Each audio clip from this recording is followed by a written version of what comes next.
That was a hell of a fire star. And then the spicy boy going in for the cleanup. Man, that was literally fire, ladies and gentlemen. There was so much fire there. The explosion from the spicy boys. The fire star. That was the most fire moment in probably all of Titanfall 2 history.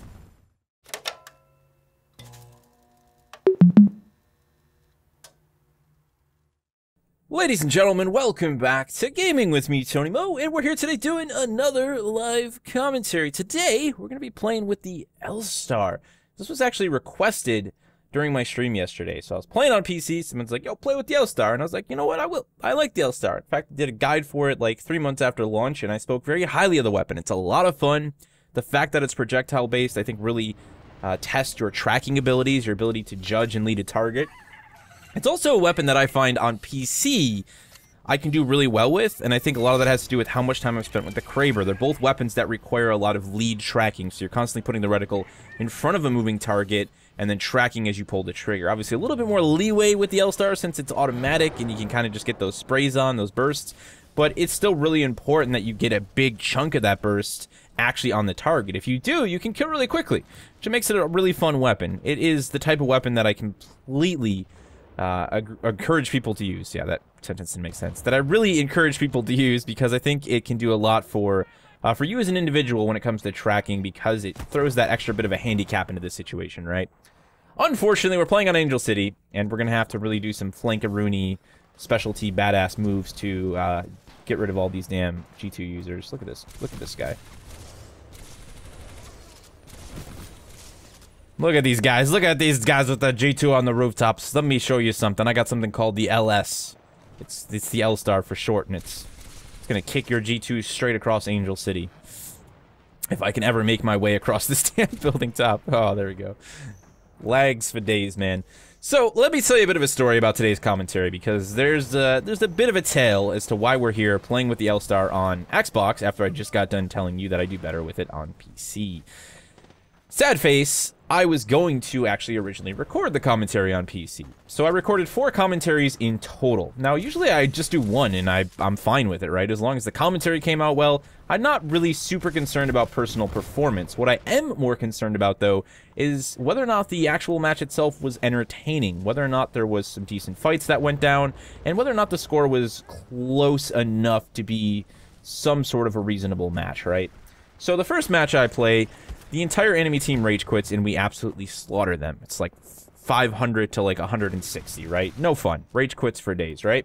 The second match, my team rage quits, and we win, but it's the most boring, long, and drawn-out match I've ever played in my entire life. Third match, my team rage quits again. This time we get absolutely annihilated, and it's no fun for anyone. And I also still somehow end up with 16 kills, even though it felt like it was the worst match of my life. It's just all sorts of bad, guys. Like, I don't know why people are rage quitting lately as much as they are. One thing I've noticed that there are a lot of new players online. Xbox, we're looking at like 15K. I actually had a rage quit match before I came to do this with commentary. PC's upwards of like 4,005, which is really awesome, but there's a hell of a lot of people just rage quitting left and right, man, and I can't tell if it's actually like new players or if it's more of an instance of like veteran players quitting because there's a lot of new players really using the die-hard meta because they actually bothered to Google what the best stuff in the game was, or they watched like one of Frothy's, you know, tier guides and they're like, arc grenades, full neck beard, R2, smart pistol, because man, there was a lot of that, and it's not like you can't go up against it, but dude, the people are just dropping out of the matches left and right. It was absurd. We're gonna get poked to death here, guys. Did my teammate just run away from that guy? I really would like, yes, thank you. Please kill that guy so I can survive here. Yeah, this is brutal, guys. We're getting slammed by, I think, a North Star? Or is it just a pilot? I don't know. We're probably just gonna have to get out and go full on. Kill that guy first, I guess. Oh, crap. There's a Ronin. Let's bail. That guy is laggy. Can we get him? Ah, my favorite thing about the L-Star, though, the #1 reason this thing is so cool to use, apart from its badass visual appearance and reload animation, by the way, which is phenomenal, is that, like, bursting a whole, like, magazine out, right, and just knowing that it's going to kill your target and being able to sort of turn around and walk away and just be like, see ya. You know, see ya, man. See ya. And then just, you're like walking away, going to the cafe to get a cup of Joe and sit down with Mary Jane, and the guys in the background dying to projectiles that you fired 10 years ago. That's the L-Star. That's why it's so much fun, man. It's a really cool weapon.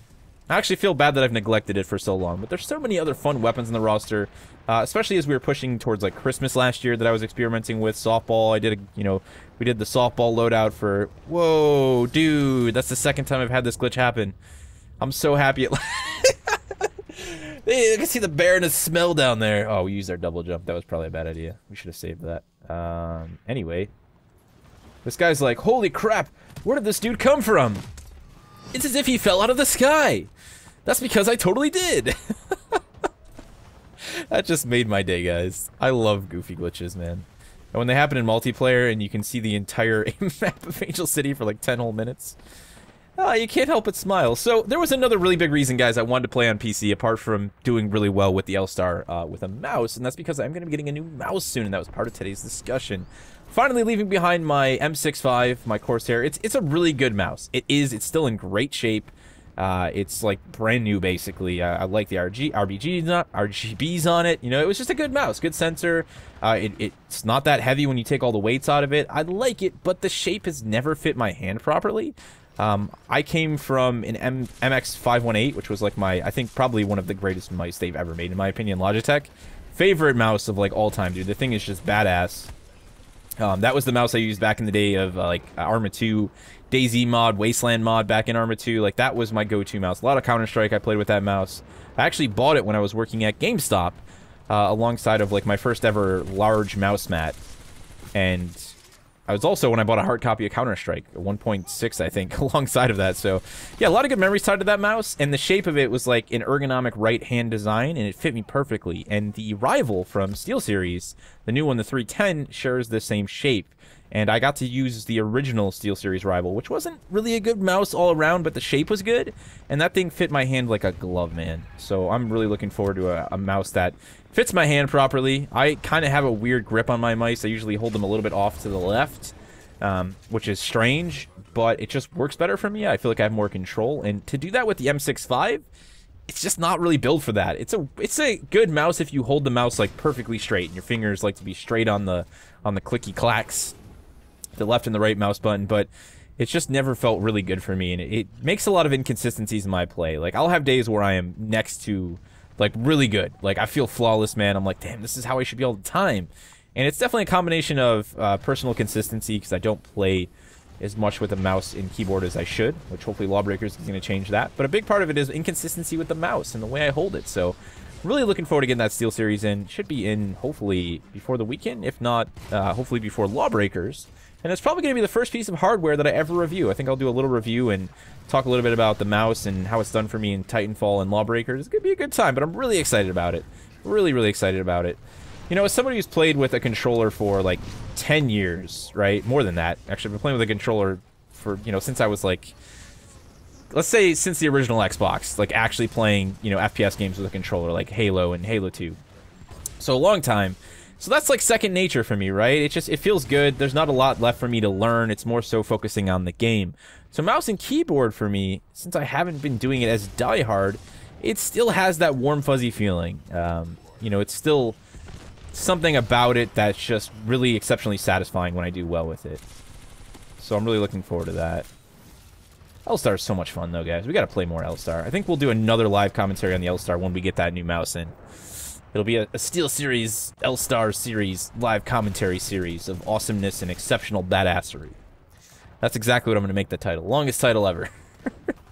So really, I'd like to hear from you guys who use the L-Star. I know there's like a huge fan base out there for this thing. I think we all know the little fun meme, hey now you're an L-Star. That's why I've had the hey now class on my roster for like 10 million years, because that's like the only thing I could think of when I went to name my L-Star loadout back in the day. I was like, hey now, you're an L-Star. As it turns out, we can all be L-Stars if you're willing to give this weapon a go. Weapons like the L-Star, too, I think, I share a different opinion than a lot of people. You know, a lot of people say just use the best weapon in the game and do this and do that. And I agree. You want to do really well, using the best weapon in the game, using the best thing is going to let you get the highest number of kills on the leaderboard. But I think there's a lot to be learned from using certain weapons that cater to a very different play style. And I've really stressed this with the community challenges, forcing you guys to use weapons that put you in different positions. Having that versatility to outperform the opposition in a wide variety of engagements and scenarios often comes from using odd, weird weapons. Not just camping on a roof with a G-top for the rest, G2 for the rest of your life. Like, that guy probably sucks in close quarters. In fact, we already know. That's the guy that we killed at the start of the match. His situational awareness is next level garbage. Now, he could consciously work on that with the G2, but a good way to force yourself into working on awareness is to use a weapon that forces you to be in a position where awareness is more important. For him, standing on a rooftop, he's going to be able to farm a lot of people. He's got a pretty big field of view. He's not really concerned about what's near him because he'll just die and spawn and do it all over again. But if he was rushing with the L-Star, he's focusing on his tracking with projectiles, which makes him, you know, typically better at tracking in general, even with hit scan weapons. And he's also really having to work on his situational awareness because of how close he has to get into each and every fight. So, yeah, that's why I'm such an advocate for using weird weapons. And I do think there's a lot that can be learned from that. And I think it'd be a fallacy to say otherwise, say that you can't learn from using weird weapons. So we're just going to get aggressive. It's end of the match here. If we can get a kill here, I don't know if we can actually do anything, but we're going to have to bail soon. That's a core. Well played. That animation came across as, like, so strange. I didn't think he was actually coring, man. We needed that kill. Unfortunately, I didn't have nearly enough life to get that kill. But why? Oh, wait. The match ran out of time. I didn't even realize, guys. I'm so foolish. I was way too busy talking about L-Stars and top-tier neckbeard strategies, you know? That just didn't work out as planned. I'm like, why am I not progressing in points anymore? Oh, the match is already over with. Alright, well, in that case, let's just poke this Scorch over here with a Fire Star. Maybe we can get a... Oh, yeah! That felt good, man. You gotta love the L-Star. That's genuine happiness there, right? You know, you always see those TV commercials. They're like, you know, bring happiness to a child. Bring happiness into someone's life. Well, that's the motto for the L-Star. We had a pretty damn good match. I thought we did a lot worse than that. As always, weird weapons never feel like you're doing very good with them. And then you get 16 kills and you actually have an alright match. Not the best possible match, but it was alright. So, there you have it, guys. Finally sitting down, revisiting the L-Star. If you haven't revisited this thing in a long time, I definitely recommend you do it. It's a lot of fun. Again, I think there's a lot of benefits from dealing with its projectile-based tracking because of the projectiles. And it's also exceptionally satisfying to goose somebody with it. You know what? We'll probably have to do the L-Star very soon. I have a couple sort of out-of-the-meta weapons that are going to be coming up for a future community challenge, of which, of course, we'll be visiting the shotgun, the EVA 8 boomstick one tomorrow. So keep an eye out. It's going to be really fun. Looking forward to continuing to push those community challenges and have fun with cool weapons like the L-Star. Thank you guys so much for watching. And as always, remember to play smart, remember to play to challenge yourself, but most importantly, remember to play for fun.